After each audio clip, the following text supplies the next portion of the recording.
है ना। बढ़िया भोजन किए हैं रात्रि में, अब कुछ मीठा खाने का मन है, बोला रसगुल्ला खाया जाए।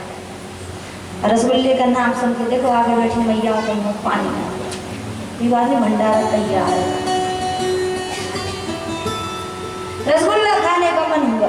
कितनी छोटी सी वस्तु का उदाहरण दे रहे हैं। अब आपने क्या किया, उस वस्तु को पाने के लिए प्रयास किया, गाड़ी उठाई बाजार गए, खाएंगे भाई। लेकिन कितना भी मार्केट में घूम लेना, अगर उस दिन भाग्य में रसगुल्ला नहीं होगा, किसी दुकान पर रसगुल्ला नहीं मिलेगा, पूरा बाजार घूम लेगा। छोटी से छोटी लौकिक पारलौकिक वस्तु बिना परिश्रम और बिना भाग्य के नहीं मिलती संसार में। परंतु भगवान को पाने के लिए ना तो परिश्रम चाहिए, कोई परिश्रम नहीं चाहिए, और ना ही भगवान को पाने के लिए भाग्य चाहिए कि भाग्य में होंगे तो मिल जाए। ना भगवान भाग्य से मिलते हैं, ना भगवान परिश्रम से मिलते हैं। भगवान को पाना तो इतना सरल है कि भगवान तो केवल इच्छा कर लेने मात्र से मिल जाता है। केवल इच्छा कर लेने से भगवान मिल जाता है। तुम्हारी इच्छा होनी चाहिए, मुझे प्रभु चाहिए, हर भगवान चाहिए। आप लोगों को भगवान चाहिए, प्रभु चाहिए? हाँ चाहिए। कब? मरने के बाद। जिंदे में तो हम सारे संसार के सुख भोग गए, मर जाए तो भगवान तुम हमें मिल जाए, यही है ना हमारा तो प्लान। हम सब की यही प्लानिंग है। गौकर्ण जी ने धुंधकारी को कथा सुनाई, सबरे गांव के सुनने भी बैठे थे, लेकिन 2 ही विमान आए। गांव वालों के लिए विमान नहीं आया, केवल गौकर्ण धुंधकारी के लिए आया। तो गौकर्ण जी ने पूछा सबके लिए विमान क्यों नहीं आया? बोले महाराज केवल धुंधकारी भगवान को पाना चाहता था, ये तो इनमें से जितने कथा सुन रहे हैं ये भगवान को पाना नहीं चाहते। बोले अरे ऐसे कैसे हो सकता है, कथा तो व्यक्ति भगवान को पाने के लिए सुनता है। बोले हाँ चाहिए, लेकिन मरने के बाद चाहिए ना, अभी नहीं चाहिए। अभी तो सुख संपत्ति धन व्यापार पद प्रतिष्ठा मान, इन्हीं सब की इच्छा है नहीं। खूब नाम कमाए, खूब संसार में हम यश कमाए, खूब सुख संपत्ति कमाए, मर जाए सब भगवान मिल जाए, यही हम सबकी प्लानिंग है, यही प्लानिंग है। इसीलिए हम लोग गोते खा रहे हैं, ना खुदा ही मिले ना मिशाले सनम, ना इधर के रहे ना उधर के, ना तो संसार ही हमारा है, खूब पकड़े रहो, छोड़ना ही पड़ेगा, एक दिन छूट ही जाएगा। और ना भगवान को पाने का प्रयास हो रहा है, तो ना भगवान मिल रहे हैं ना संसार हमारा होके, हम बस गोते खा रहे हैं, लट पलट होते चले जा रहे हैं, इधर के ना उधर के। भगवान तो इच्छा करने मात्र से मिलते हैं। तुम्हारे मन में चाह होनी चाहिए, मुझे प्रभु चाहिए, मेरो तो गिरधर गोपाल। इतनी बात तो सब बोल दोगे, लेकिन दूसरों ना कोई, ये बात विशेष है। भगवान चाहिए और कुछ नहीं चाहिए, ये बात विशेष है। एकमात्र भगवत प्राप्ति की कामना हृदय में आ जाए। अरे कुछ छोड़ने की जरूरत नहीं है। आप सोचो भगवान को पाना है तो हम अपना घर परिवार बीवी बच्चे धन कमाना व्यापार करना सब छोड़ दें? नहीं नहीं नहीं, छोड़ना नहीं है। इन सब ये सब करना ही है क्योंकि भगवान मिल जाए। अर्थात हमारे जीवन की जो नित्य क्रियाएं हैं ना, वो इस प्रकार होना चाहिए कि हम भगवान की ओर ही बढ़ रहे हैं। मैं क्यों परिवार पाल रहा हूँ? क्योंकि भगवान चाहते हैं इतना अच्छे से पालन करूंगा कि मेरे इस अच्छे कार्य से प्रसन्न होकर भगवान इसी कार्य से मुझे प्राप्त हो। भगवान ने गीता में यही तो कहा, अर्जुन को भगवान ने ये नहीं कहा कि मेरी शरण में आ जा माला लेके बैठ जा। क्या कहा? युद्ध करो। अपना कार्य तो करना ही पड़ेगा, लेकिन मेरी शरण में रहकर अपना अहंकार त्याग कर कि मैं जो लड़ रहा हूँ मैं जीत रहा हूँ, मैं अपने लिए ना कर रहा हूँ, अपने लिए जीत रहा हूँ। मेरा हर कार्य केवल और केवल मेरे प्रभु के लिए। गीता में भगवान ने कहा है अगर जूता बनाने वाला भी अपना कार्य ईमानदारी से करता है तो उसको मेरी प्राप्ति हो जाती है। धर्म से जो चलता है, नित्य में जो धर्म से चलता है वो कर्म योगी कहलाता है और मुझे प्राप्त कर लेता है। हम मंदिर में पुष्प चढ़ाएं, जल चढ़ाएं, अगरबत्ती लगाएं तो क्या होना चाहिए? मंदिर में जाकर हम क्या करते हैं भगवान के सामने?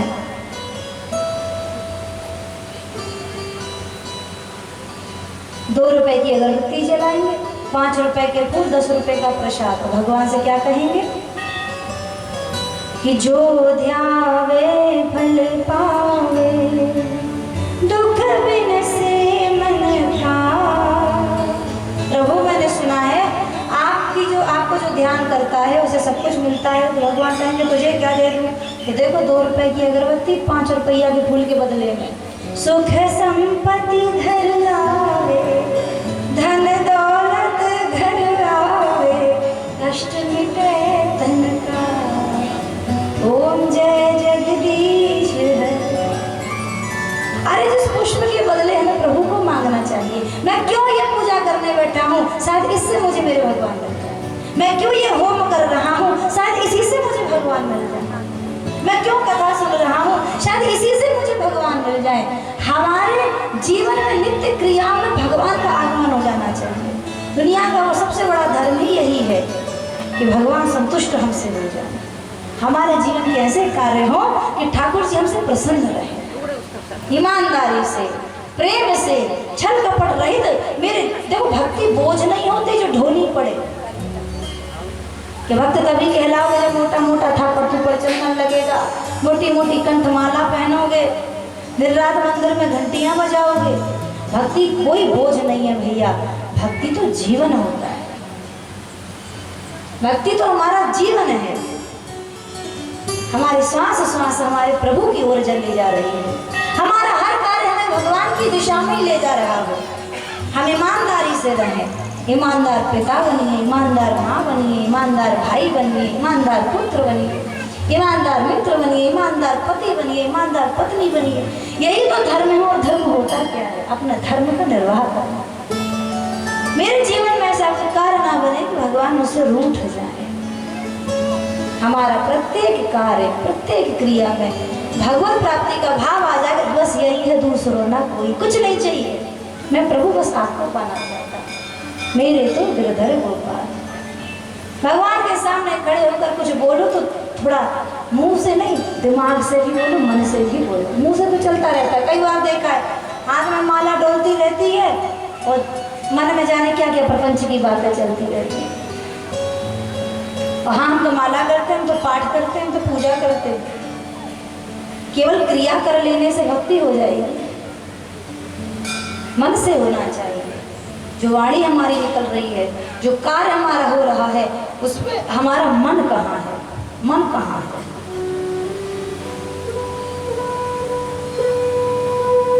भगवान कहते हैं छल कपट रहित होकर। छल कपट क्या है?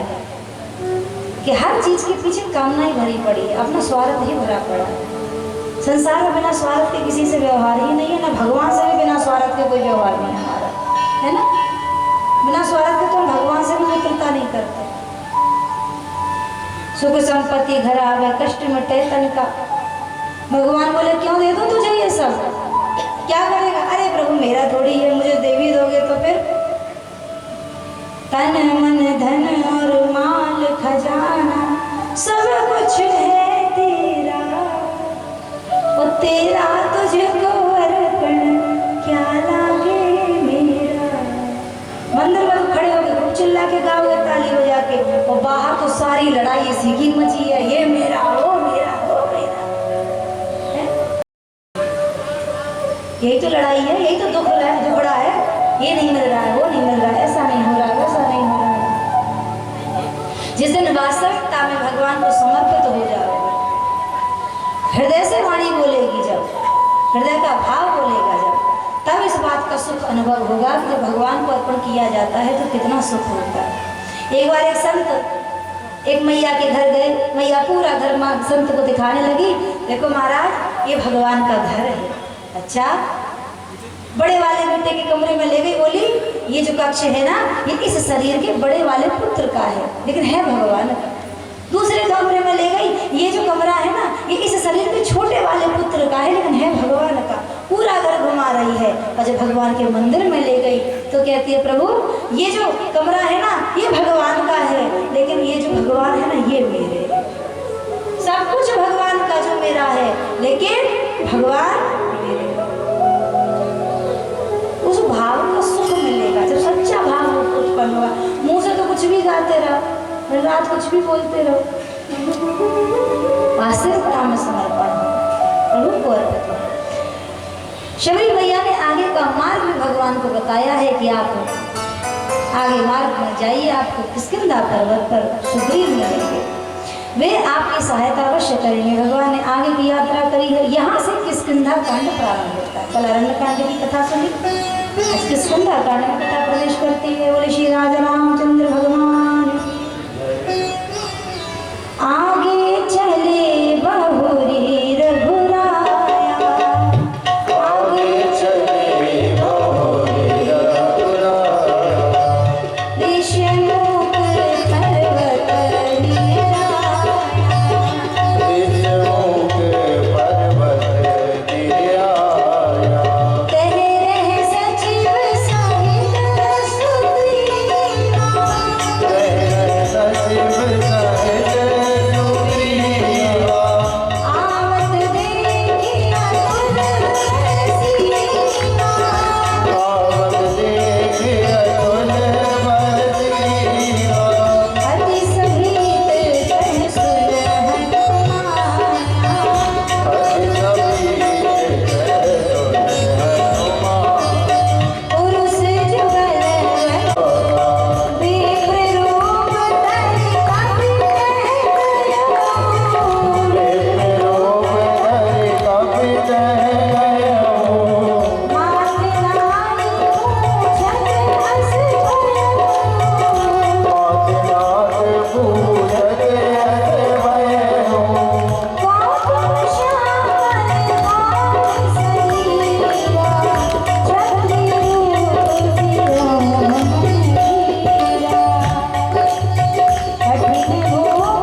पर्वत नहीं हराया।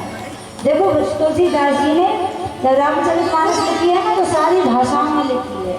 नियर क्या होता है, इंग्लिश का शब्द है ना, नियर का मतलब क्या होता है, पास में। बोले नियर आया, क्या नियर आया, ऋषिमुख पर्वत। ऋषिमुख पर्वत के समीप जब भगवान पहुंचे तो उस पर्वत की चोटी पर छिपकर सुग्रीव रह रहे थे अपनी समस्त सेना के सहित। दो बलवान पुरुषों को आते हुए देखा तो अपने भाई बाली से डरा हुआ सुग्रीव भयभीत होकर हनुमान जी से कहता है, अरे हनुमान जाकर देखो तो सही, ब्राह्मण बनकर जाओ और पता करो ये कौन है, कहीं ये बाली के भेजे हुए दूत तो नहीं है। अगर बाली के भेजे हुए होंगे तो अभी पर्वत छोड़ के भाग जाओ। इतना डरपोक है सुग्रीव। आदमी को मृत्यु नहीं मारती, मृत्यु का भय पहले मार देता है। व्यक्ति को बीमारी कमजोर नहीं करती, बीमारी का भय ज्यादा कमजोर कर देता है ना। बीमारी की चिंता ज्यादा कमजोर करती है। एक बार एक शेर में, एक बार एक चूहा में और सर्प में एक शर्त लगी।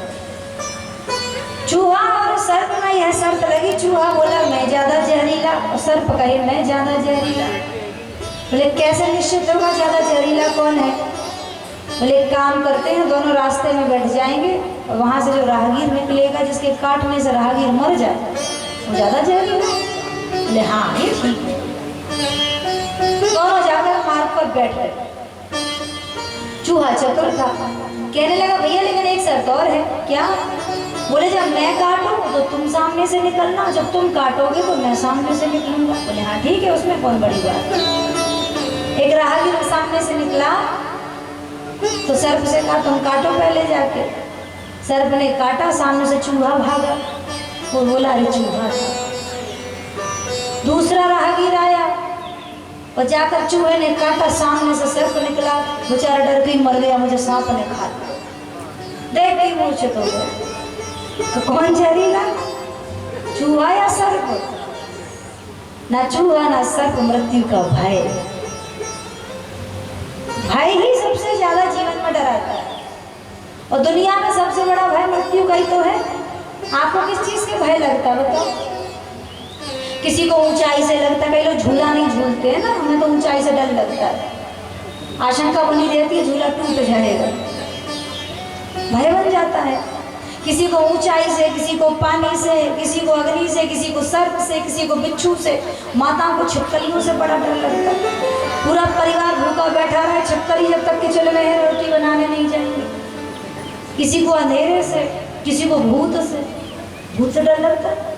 और भूतों पर तो लोगों को भगवान से भी ज्यादा भरोसा है। किसी को कहा जाए कि मंदिर में भगवान है तो शायद विश्वास नहीं करेगा, कि मंदिर में भगवान है शायद विश्वास नहीं करेगा, परंतु उससे कहो उस गली से मत जाना, वहाँ भूत रहता है, बिल्कुल नहीं जाएगा। कितना भरोसा भूत पर है जितना भगवान पर भय क्यों है? भूत खा जाएगा तो मर जाऊंगा। ऊंचाई से भय क्यों है? गिर जाऊंगा तो मर जाऊंगा, यही तो भय है ना। दुनिया में सबसे बड़ा भय है मृत्यु का। लेकिन एक बात सुन लीजिए, भगवान की कथा सुनने वाला मृत्यु से भी संसार भय नाशना, ये संसार के सबसे बड़े भय को मिटाने वाली है। क्यों? मृत्यु से पापी डरते हैं। जिन्होंने जीवन में पाप किए होंगे, शुभ कर्म नहीं किए होंगे, वही तो मृत्यु से डरेंगे। क्योंकि दुनिया में तो नोट देकर काम चल गया, ऊपर तो यहाँ की मुद्रा चलती नहीं है। भारत की मुद्रा तो दूसरे देश में नहीं चलती, फिर दूसरी दुनिया में कहाँ से चल जाएगी?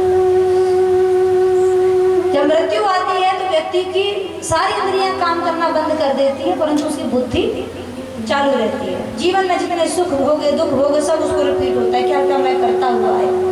और जब हिसाब लगाता है तो देखता है कि जीने की तैयारियां तो बहुत की, लेकिन मरने की तो कोई तैयारी की ही नहीं है। ना मैंने कोई सत्कर्म किया, ना दान किया, ना तीर्थ किया, ना पुण्य किया।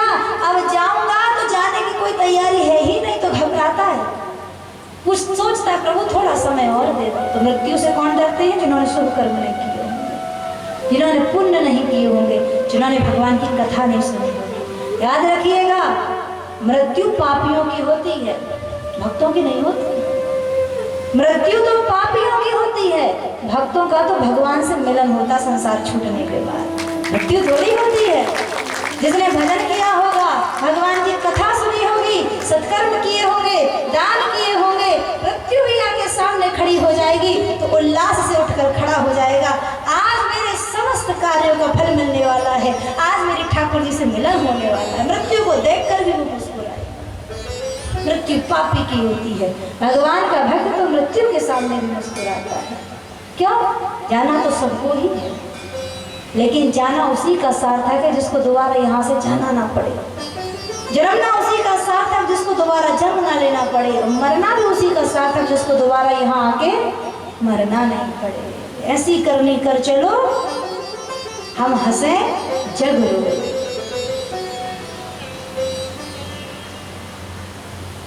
विप्र रूप धारण करके हनुमान जी आए हैं। अब भैया भेष तो बदल लिया, कैरेक्टर कैसे बदलेंगे? सामने राम जी खड़े हैं, पहचान है हनुमान जी। हनुमान जी का आगमन हुआ। बोलो हनुमान जी महाराज की। मात नाई पूछत अस भयो।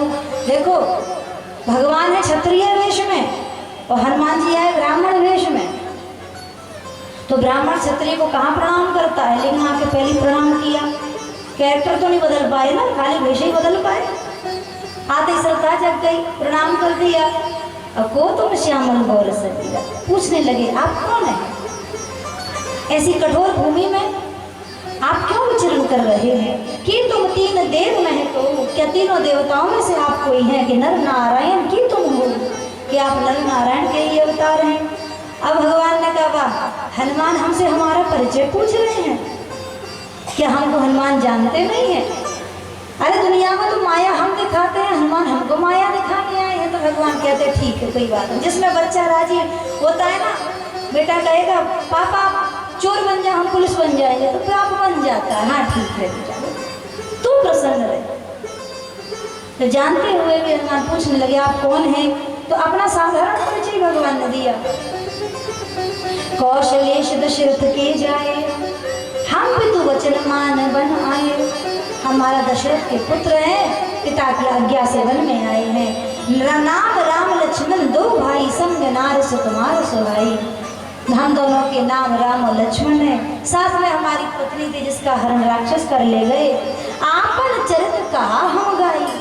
हमने अपना परिचय दे दिया, लेकिन अब आप बताओ आप कौन हो। और जैसे ही हनुमान जी से कहा आप कौन हैं, हनुमान जी के नेत्रों में अश्रु आ गए। प्रभु मैं भले आपको भूल जाऊं, आप तो मुझे मत भूलिए। आप मुझसे कैसे कह सकते हो कि बताओ कौन हूँ, आप मुझे जानते नहीं हैं।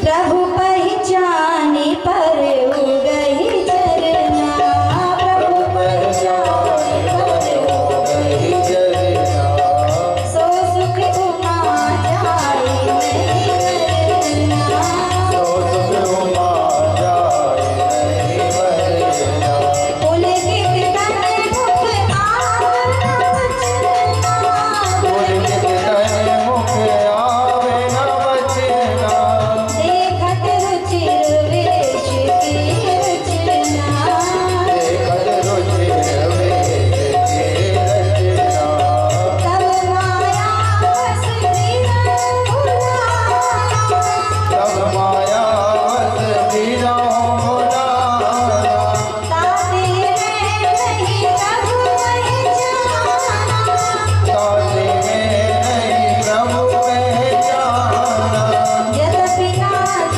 बहु अवगुण मोहे, यद्यपि नाथ बहु अवगुण मोहे, सेवन प्रभु परे जन होए, सेवक प्रभु परे जन होए। हनुमान जी कहने लगे प्रभु मैं आपकी माया में वशीभूत आपको भूल के भटक रहा हूँ, पर आप तो माया पति हो। आप तो मुझे मत भूलिए, मुझ में बड़े अनेकों अवगुण हैं, लेकिन जैसे बालक माता पिता के भरोसे संसार में चलता है, मैं भी आपके ही तो भरोसे संसार में हूँ। आप मुझे कैसे भूल गए। हनुमान जी कौन है? स्वयं भगवान शंकर के 11वें रुद्रावतार है। शिव जी कहते हैं प्रभु पहचान परे गई चरना, प्रभु पहचान कर चरणों में लौट गए, सो सुख उमा जाए नहीं वरना। उस समय का जो सुख था हे उमा, वो मैं वर्णन नहीं कर सकता। क्यों? कौन सुखी हो रहा है? शिव जी तो सुखी हो रहे हैं ना। उस समय का क्षण याद करो कि जब भगवान मेरे सम्मुख आए और प्रभु के चरण मैंने गए, वह सुख मैं अभी तक नहीं भूल पा। 2 मिनट के लिए समाधि लग गई शिव जी की, व्याकुल हो गए शिव जी। फिर खुद को संभाला है, लीला में पुनः प्रवेश किया है।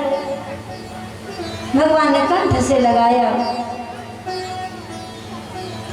और सुन कपि जिय मानसी जनि ऊना, ते मम प्रिय लक्ष्मण के रूना। इतनी बड़ी बात कह दी।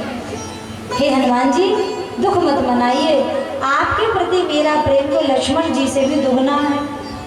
लक्ष्मण जी बड़े बगल में खड़े सोचने लगे कि हम सालों से इनके संग घूम रहे हैं, जंगल जंगल भटक रहे हैं, दिन रात जग की सेवा कर रहे हैं, और ये अभी मिले हैं, इनको दुगना प्रेम हो गया हमसे। हम इतने दिन से इनकी सेवा कर रहे हैं और इनसे इनको हमसे दुगना प्रेम इनसे हो गया भगवान को। तो भगवान ने कहा लक्ष्मण चिंता मत करो।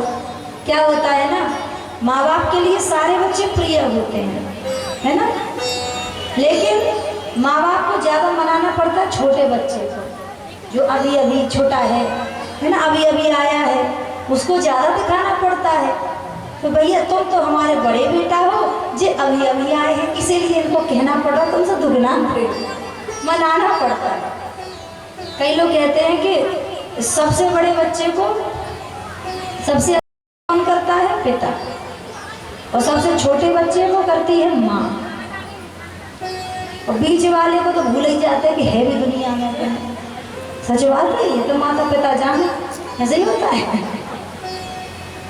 अपने सबसे बड़े बालक पर पिता को बड़ा विश्वास होता है, बड़ा साहस होता है, बड़ा प्रेम होता है। सबसे छोटे वाले पर माँ को बड़ा प्रेम होता है, बीच वाले का क्या पता नहीं होता कहाँ है, क्या करना है। बोले अभी आए हैं ना, छोटे हैं, तुम तो बड़े हो, तो छोटे को ज्यादा पहलाना पड़ता है।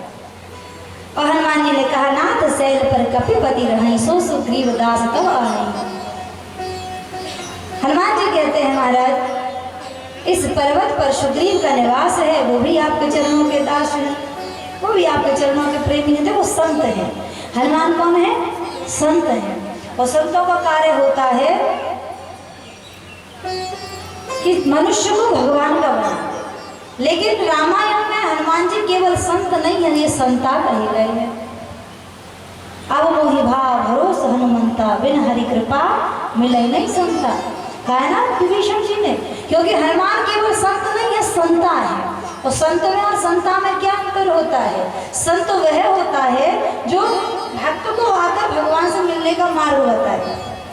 संत कौन? जो हमको आपको आकर उपदेश करे कैसे भगवान से मिला जाता है, कैसे क्या भजन करना है, कैसे मार्ग पर चलना है। जो भक्त को भगवान से मिलने का रास्ता बताए। और संता कौन होता है? जो भगवान को ले जाके भक्त से मिला। केवल रास्ता नहीं बताते संता, सीधा उठाकर भगवान के भक्त के पास ले आते हैं। तो देखो सुग्रीव को नहीं लेकर आए हनुमान जी, भगवान को लेकर सुग्रीव के पास पहुंच गए कि संसारी प्राणी तो मूढ़ है, इसको कितना भी समझाया जाए, माया में फिर भगवान को भूल जाता है। लेकिन भगवान अगर एक बार किसी को अपना ले तो भगवान नहीं भूलते हैं। इसलिए भगवान को लेकर अपने मित्र के पास गए, सुग्रीव के पास गए। और सुग्रीव से भगवान की भेंट हुई।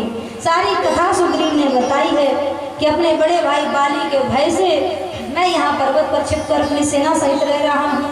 जब तक बाली का भय है तब तक प्रभु मैं आपका सहायक भी नहीं हो सकता। तब भगवान ने बाली का वध किया है। और जब बाली का वध किया है तब बाली ने पूछा, प्रभु आपने मुझे क्यों मारा? मेरा आपसे क्या वैर था? मेरी तो शत्रुता सुग्रीव से थी ना, आप सुग्रीव से युद्ध कराते फिर आपने मुझे क्यों मारा? मैं बैरी सुग्रीव प्यारा, अवगुण गवन नाथ मोहि मारा। किस अवगुण के कारण आपने मुझे मारा? सुग्रीव आपका प्रिय हो गया। तो भगवान ने यह स्पष्ट कहा है, अनुज वधु भगिनी सुत नारी, सुन सुठ कन्या समाचारी। अनुज वधु छोटे भाई की वधु बहन, और सुत नारी और बेटे की पत्नी, पुत्र वधु, ये तीनों कन्या के समान है। इन पर जो कुदृष्टि डाले, किसी भी कन्या पर जो कुदृष्टि डाले उसे मारने में कोई अपराध नहीं है। इन्हीं कुदृष्टि बिलो कहीं जोई, ताही वधे कछु पाप न हो।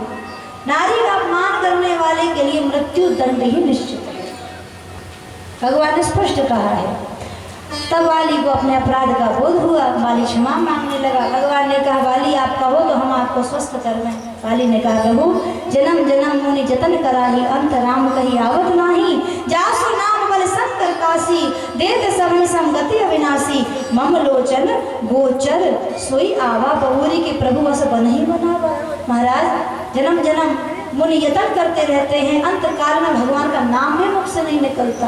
काशी में जिस नाम का मंत्र कान में देकर शिव जी मुक्ति प्रदान करते हैं, वही न राम मेरी आंखों के सामने साक्षात करते हैं, खड़े हैं, और आप बनी बनाई बात बिगाड़ना चाहते हो।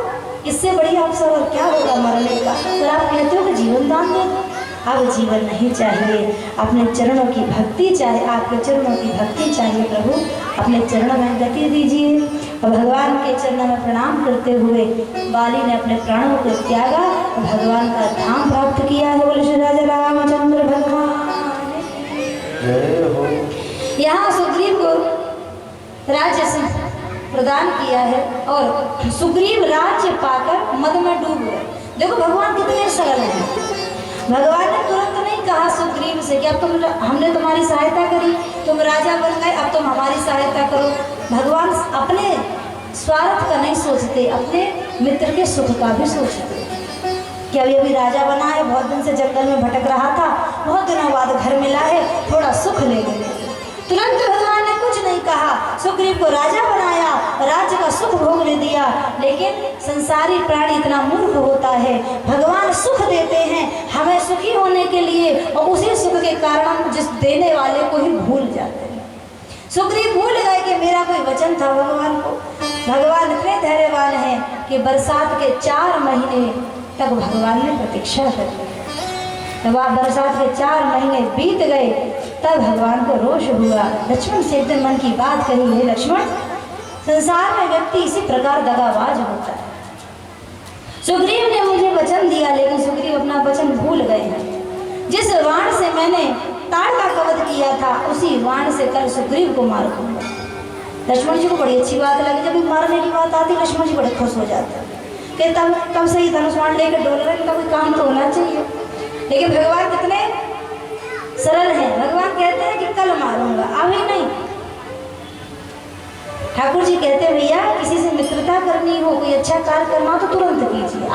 काल करे सो आज कर, आज करे सो अब। अच्छा कार्य करना हो तो तुरंत कीजिए, और किसी से लड़ाई झगड़ा करना हो तो क्या करना चाहिए? पंडित जी बुला के मुहूर्त निकलवाना चाहिए। उससे क्या होगा? बोले तब तक तुम्हारा क्रोध शांत हो जाएगा, तुम्हारे हाथ से किसी का अहित होना बच जाएगा।